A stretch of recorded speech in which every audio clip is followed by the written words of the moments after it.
Les Américains et les fantoches ont envoyé des équipes de sabotage, instruits, équipés par les Américains, etc.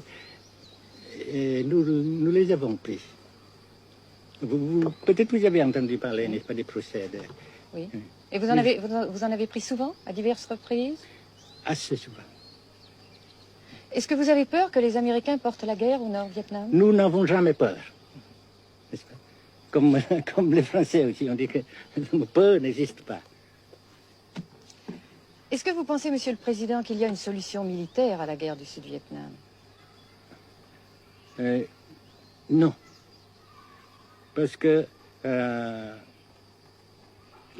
vous savez que le peuple Vietnam, c'est un. Et le pays du Vietnam, c'est un. Les Américains ont fait une guerre d'agression, comme qui dit, c'est une guerre non déclarée. Et, comme vous savez aussi, vous avez pu lire dans la presse, n'est-ce pas, mondiale, que plus la guerre prolonge, plus les Américains et leurs valets, n'est-ce pas, comment dire ça,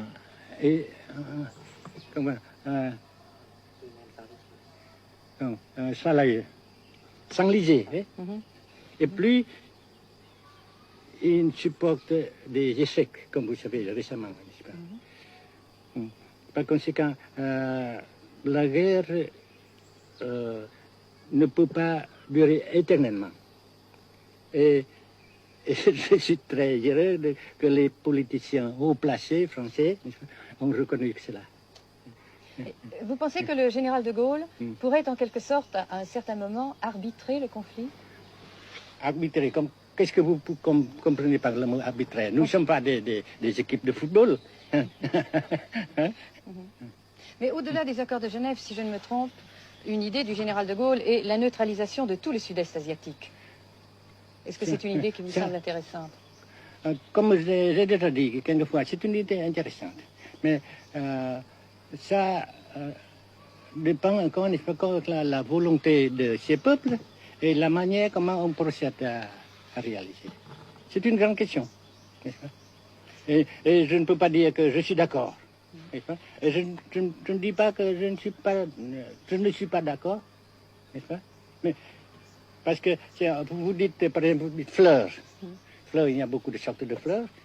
Il y a des roses, il y a des blanches, des rouges, etc. Et il y a qui sont bons et d'autres qui ne sont pas bons. Mais on dit fleurs. Monsieur le Président, nous avons constaté avec chagrin qu'au cours de notre voyage au Nord-Vietnam, que l'influence française était devenue à peu près inexistante dans votre pays. Les moins de 25 ans ne comprennent plus du tout le français. Et je me demande si, à votre idée, des rapports peuvent se rétablir tels que la France continue à jouer une sorte de rôle culturel ici. Avec la France, surtout, et avec tous les autres pays. Nous voulons avoir une coopération amicale, culturelle, économique, etc.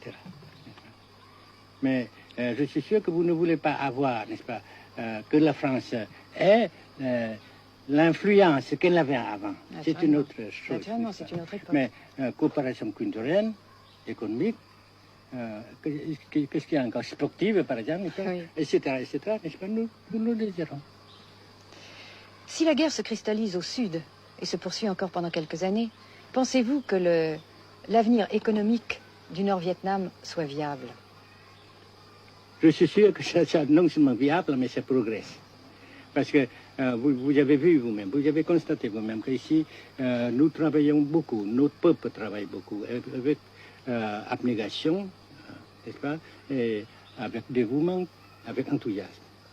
Et d'un côté, nous travaillons pour, comment dirais-je, pour principalement, n'est-ce pas, de nos propres forces, de nos propres. Et aussi, nous avons, n'est-ce pas, l'aide fraternelle des pays socialistes, n'est-ce pas. Alors, nous, jusqu'ici et après cela, n'est-ce pas, nous avons déjà réalisé des progrès. Pas très grand comme nous voulons, mais nous avons réalisé des progrès. Et dans l'avenir, nous progressons de même. Mais vous mentionnez là l'aide des pays socialistes. Est-ce que cette aide ne s'est pas trouvée légèrement compromise à la suite du conflit idéologique entre la Russie et la Chine? Non, parce que ces questions, n'est-ce pas, différences idéologiques entre nos différents partis frères, c'est nos affaires intérieures. Ça passera. Et l'unité, ça se fera. Mais l'aide fraternelle continue et continuera. Et c'est très précieux pour nous. Bien sûr. Mais certains ont l'impression chez nous, Monsieur le Président, que le Nord-Vietnam se trouve actuellement assez isolé, asphyxié même, et que politiquement, il pourra difficilement éviter de devenir une sorte de satellite de la Chine. Qu'est-ce qu'on peut répondre à cela? Jamais.